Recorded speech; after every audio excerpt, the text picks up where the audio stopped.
Welcome back, everybody. Beautiful day out today. Today I'm going to be talking about the KLX300 2024, the dual sport model. I'm going to go over a full list of the modifications that I have on this bike. Basically everything I'm going to do to it is done other than the IMS oversized tank. I had a 2021, I traded it on the 2024, basically took just about everything off the 23, put it on the 24, but the IMS tank will not fit because they changed the way the radiator shroud set into the side of the tank, so it's different, so you cannot use the 2023 on the 2024. So keeping that in mind, I'm going to go ahead and move over here to the 2024, and I'll start from the front and kind of go to the back and show you everything that I have done. So let's get to it. Alright, so there it is. There's little wiener dog right there. Coop, little old guy, you good boy. Alright, so let's go ahead and start. On the front end, we will go right down here. Tires. These are, the front and rear are Dunlop EN 91s. I do like these. I prefer still the Trackmasters, especially for off-road grip, but I had these barely used front and rear from my KTM 350, so I threw them on this, balanced them up, and we're going to go ahead and use these. They are good. I mean, they're a great tire. The off-road traction is just a little better with the Kenda Trackmaster 760s. So, tires, that's one.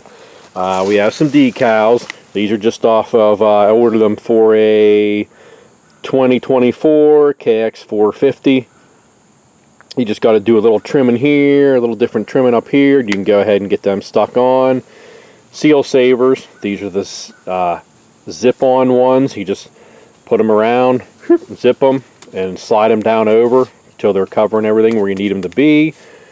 On the fork tooth, we just have some flat black wrap vinyl that I just cut to fit and then wrapped it around.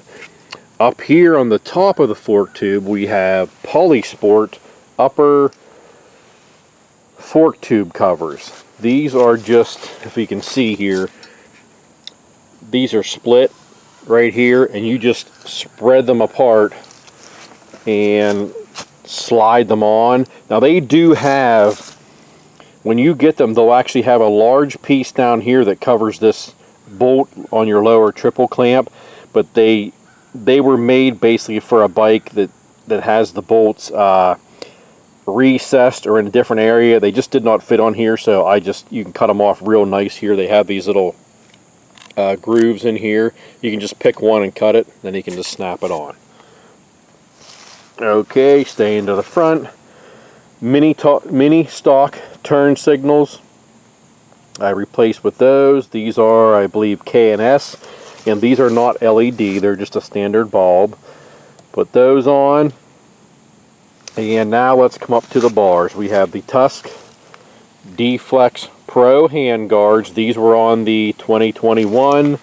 Now I will say one thing on the 2021, guys will have to let me know in the video, but I don't remember from mine, but there's something must be different designed right here where this hose comes off the master cylinder, because I did not have shims right here in my hand guard from the wraparound to the bracket, and this bike I had to shim it to get outside the banjo bolt right here in the master cylinder. So let me know. Okay, hand guards, we'll come around here so you can see. We have the Tusk Chubb bars. These are KTM bend.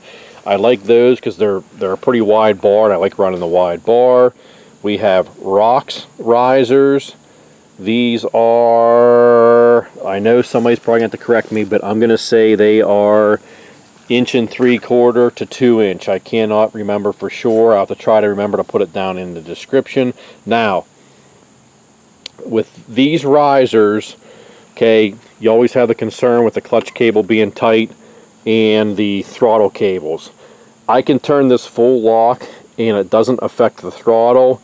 The clutch cable does get tight at full lock down against my hand guard here, but it doesn't affect it. It still has a little bit of free play in it, so that's fine there. If you weren't running hand guards, your clutch cable could even have a little more room to move there and you would be okay. And I run these RAM mount balls on here for my GPS. This is for my quad lock phone mount. These are awesome. Just make sure you get the vibration dampener on here, because if not, you will ruin your iPhone. Trust me, I've done it. Now with this on here, I've run this on multiple bikes. I use it on, even if I'm riding hard off-road, this has no effect on the phone. It stays perfectly fine. On the Tusk hand guards here, I did not have to trim the balls off the end. They fit in there, clutch and brake. Heated grips. I have the Tusk heated grip kit, which is you get the element that you put on and then you can slide your own grips on top of it. That's what I'm using. Made this little plate here myself, and you have your little switch for high, low, and off. They work awesome. Okay, and like I said, tank is still stock. That will be getting upgraded. Also down here I did take my little reflectors off. They're on the fork. And coming here we have the Ricochet skid plate. That's an awesome skid plate, nice and heavy. It's about 1/8 of an inch thick right there. Little brake saver here. I always put those on because when you don't run them, if you're riding anywhere there's weeds or sticks, they can get up in here and pull your brake down and jam it on. Plus it also keeps it from bending. If you hit it, it cannot bend out this way. It has to, just stay right there because you have the cable on it. IMS super stock foot pegs on here, and for me, these pegs, even on the 21, were a little bit droopy this way, and I didn't like it. So I have a little shim. I don't know if you can see it. It's actually a piece of a chain. It's a chain link right there, right there.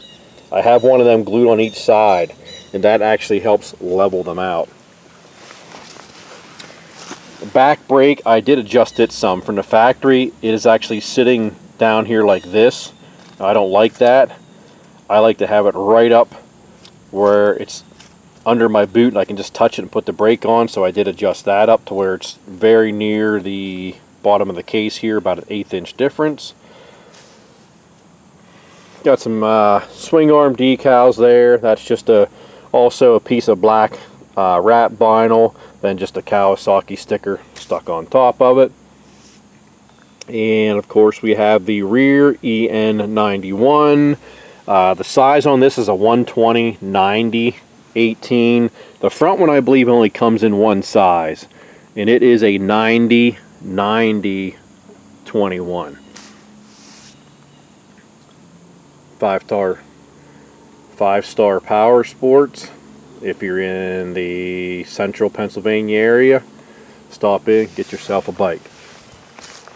I removed the stock passenger pegs, but I did put the bolt back in because it's actually a good tie down point. If you would be running some type of soft luggage and you needed a place to tie down or put a bungee strap, it would work on there. We have the Delcovic 14-inch oval with the Delcovic spark arrestor / quiet core inserted in there. And I do have the KDX snorkel on the airbox. Now Delcovic, on their website, it states that if you run this pipe, you do not need a fuel controller for the bike. And I didn't run one on the 2021 or on this one. It runs fine. On the 2021, I checked my spark plug every few hundred miles and it was always burning good, so there was no issues there with that. I do not have a fuel controller on this bike, nor did I have one on the 2021, nor do I have one on the CRF300L. And as you can see here, rack. This is the tusk rack off of my 2021 KLX300. Now, if you get one of these racks, I can't say it's going to fit up 100%, because I had modified this one for my 2021 because I was not happy with the way it sat on the 2021. It was angled way up in the air on the 21, so I had cut this and took a chunk out and moved it so it laid more level, which you can see even on this bike. It sits fairly level. Now what I had to do on this bike is I have shims in here, probably about 3/4 of an inch spacers underneath here from the fender to the rack, and then it did bolt right up in the seat bolt location here. I'm sure the one they list for the 2021 the holes will, I'm sure, all line up pretty much 100%, but I'm not sure how the spacing would be here on the back fender. You may have to mess around with some spacers back there, but that's an option if you're looking for a rack. I would say that's going to work for you. Tusk handlebar bag. I just happen to have it strapped today on the rack. It would usually be up on the bar there, but I wanted to be able to show you everything up there. And this, I have a small folding saw in it, some clippers for trimming trails, and my toolkit for this bike. And we will move back to the tail tidy, which I have a video up on this. This is a Cherubies X LED tail light / fender. I have the Tusk flush mount turn signals on there. See if you can see better from here. There you go. Tusk flush mount turn signals on there. And I have 2 bolts up through the fender for it here. And of course I have all the wiring. Took everything off from the factory and put the plugs from the factory onto these wires, and now everything plugs right in and works good. This also has the license plate lamp clear lens on the bottom of it. You do not need to get a separate license plate lens for that. Okay, here, gearing. Okay, at the moment right now I'm running the 14 with a 42 on the back, and I did put, this comes with a 106 link chain. This is a 108 link chain that I have on here with the 42 14, and there is still enough adjustment back for me to put a 13 on the front if I want to. Or the reason I put the 108 on is on the 2021 sometimes I would run a 47 tooth if I was just doing straight up off-road for the day or for the weekend, and this chain is long enough to do that, so that's why I put the 108 on. And of course I still have the stock chain if I would ever need to put it back on. But you can run with the stock chain. I had a 13 and I had this 42 on. It's just fine. And I didn't try the 14 front tooth with the 42. I would think it would be a very tight fit, but it may possibly fit. I guess I'll have to try that sometime and let you know. But 14, 42, with 14, 42, you're only going to go top speed 70 to maybe way in the red line 75. Comfortable cruising speed is going to be like anywhere like from 60, 63 miles per hour. With this, if you're running 13 42, you're going to be right at 60 comfortable speed, and 65 is going to be like screaming pretty good, but not quite at red line, and you could probably push 70, but you're going to be up in the high RPMs in the red line zone. Another little thing I did right here is I put this is like the grip tape that you can buy at the hardware store, and I put a long section of that down the kickstand, because what happens is after you use your bike for a year or so, from putting your kickstand up and down, the paint wears all off the top side of it. This way it covers it and protects it, so when you go to trade it in or sell it, you don't have all that paint worn off, silver paint worn off of your kickstand.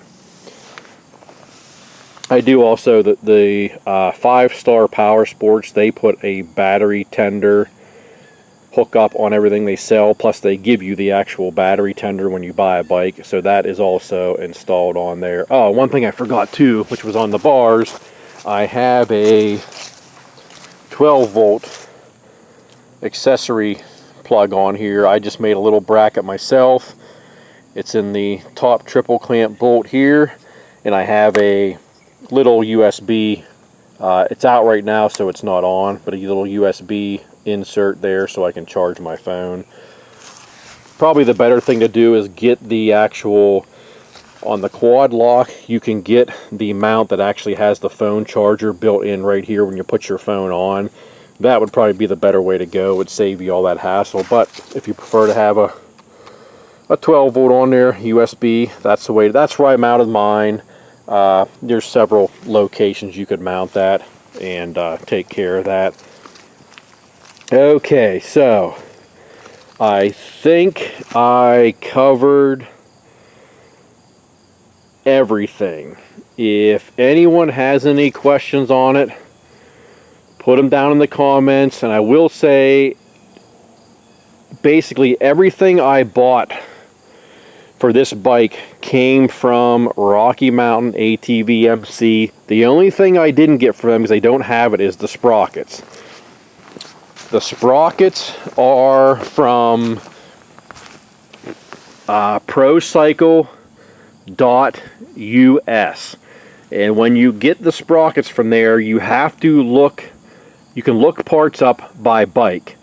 You want to pull up the KLX300, and they will have all types of different sprockets, and they fit right on the KLX300, because if you pull up the KLX300, they're not going to have much of anything listed for it.